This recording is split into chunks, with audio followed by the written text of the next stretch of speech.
Lotus pond లో జగన్ నివాసం వద్ద వైఎస్ఆర్ కాంగ్రెస్ పార్టీ నేత పార్టీ అధికార ప్రతినిధి బాజిరెడ్డి గోవర్ధన్ మాట్లాడుతున్నారు. దాని లైవ్ లో చూద్దాం.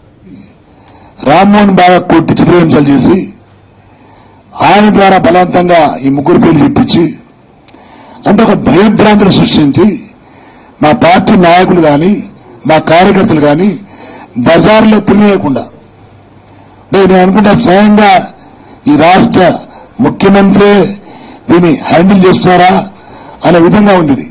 నేను అడుగుతున్నా, అది యాక్చువల్లీ నేను కమిషనర్ సైబరాబాద్ వెళ్ళి నేను మాట్లాడడం జరిగింది. వెళ్తే ఆయన స్వయంగా చెప్పడం జరిగింది, పెట్రోల్ మాటలు కాదు కిరోసిన్ మాటలని. నా చేతితో విన్నా, నా కళ్ళతో ఆయన మాటలు చూస్తున్నాను. అక్కడ అందరి కిరోసిన్ మాటలని, ఇక్కడ ఫ్రాసింగ్ మాత్రం ప్రెస్ నోట్ లో పెట్రోల్ మాటలని. దీనిలో ఉన్నటువంటి తారతమ్యాలు దయచేసి మీరు అర్థం చేసుకోవాలా. ఒక్క పెట్రోల్ బాటిల్తోటి 100 బస్సులు దహనం చేయవచ్చా? ఈరోజు మనం చూస్తున్నాము, పెట్రోల్ ఏదైనా వెహికల్ అయిపోతే కూడా బాటిల్ పెట్రోల్ కొనుక్కొని వెళ్ళి ఆ వెహికల్ పోసుకొని పోతుంటాం మనం.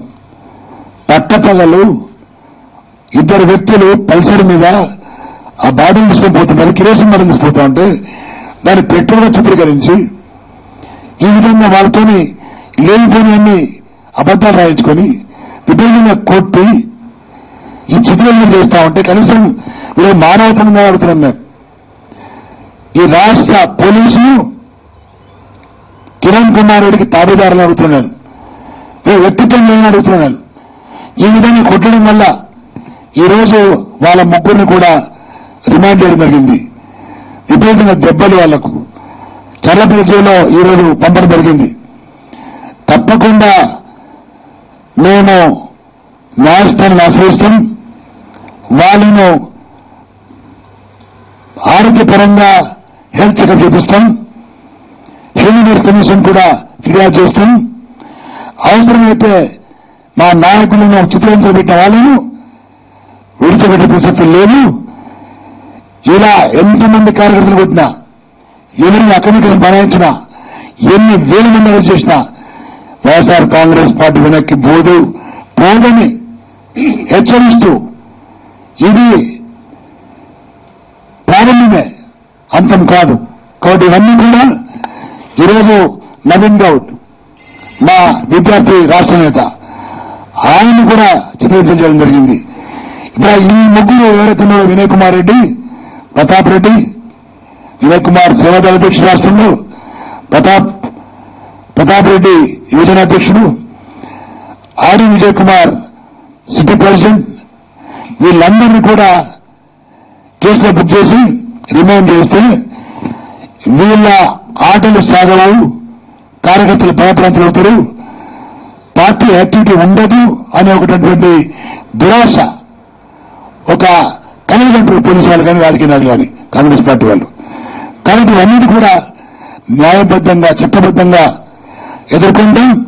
మా పార్టీ ఎప్పుడు కూడా ఈవెన్ మా నాయకుడు వైఎస్ఆర్ కాంగ్రెస్ పార్టీ స్థాపించిన తర్వాత మా నాయకుడు నాయకత్వంలో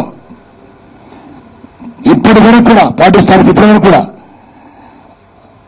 జగన్మోహన్ రెడ్డి గారు గాంధీ పద్ధతిలో ఈ ప్రభుత్వం చేసే ప్రజా వ్యతిరేక కార్యక్రమాలకు వ్యతిరేకంగా రైతు దీక్ష కానీ, అదేవిధంగా దీక్షలు, ధర్నాలు, జలదీక్ష, ఇవన్నీ దీక్షలు చేస్తూ మన విద్యార్థులకు ఫీజులు తీసుకునే దీక్ష, ఇవన్నీ కూడా శాంతియుతంగా చట్టబద్ధంగా గాంధీ పద్ధతిలో చేస్తున్నాం తప్ప ఎక్కడ అరాచకాలు కానీ, అదేవిధంగా దోపిడీలు కానీ ఎక్కడ జరుగుతుంది. కానీ ఈ ప్రభుత్వం కార్యకర్తను రెచ్చగొట్టి తప్పుడు కేసులు బనాయించి ప్రజల్ని తప్పుదారి పట్టించే ప్రయత్నం చేస్తా ఉన్నారు.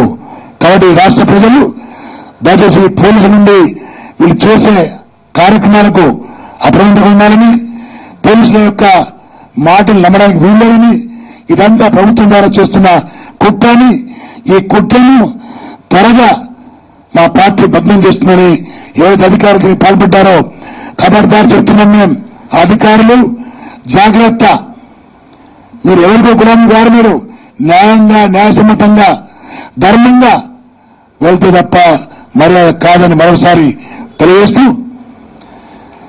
ఇప్పటికైనా ఏ కార్యకర్త కూడా ఈ రాష్ట్రంలో ఎవరు కూడా రెచ్చిపోయి అరాచక పనులు చేయొద్దు. అలా చేస్తే పార్టీ ఒప్పుకోవడం కూడా మరోసారి తెలియజేస్తున్నాం మేము.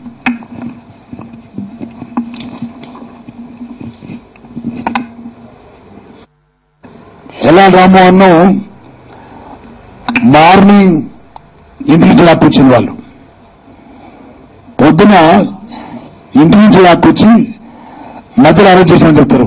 వాళ్ళ భార్యను తిట్టిండ్రు, వాళ్ళ వైఫ్ని తిట్టిండ్రు. అదేవిధంగా ఈవెన్ పుత్తాపతి ఇంటికి వెళ్ళి కూడా ప్రతాప్ రెడ్డి గారు లేకపోతే వాళ్ళ భార్యను పిల్లల్ని కూడా తీసుకొస్తామని చెప్తున్నారు. ఎంత అరాచకమో దయచేసి గమనించాలా. ఒకవేళ పొరపాటు చేస్తే అరెస్ట్ చేయండి, నిజంగా అరెస్ట్ చేయండి తప్పు చేస్తే.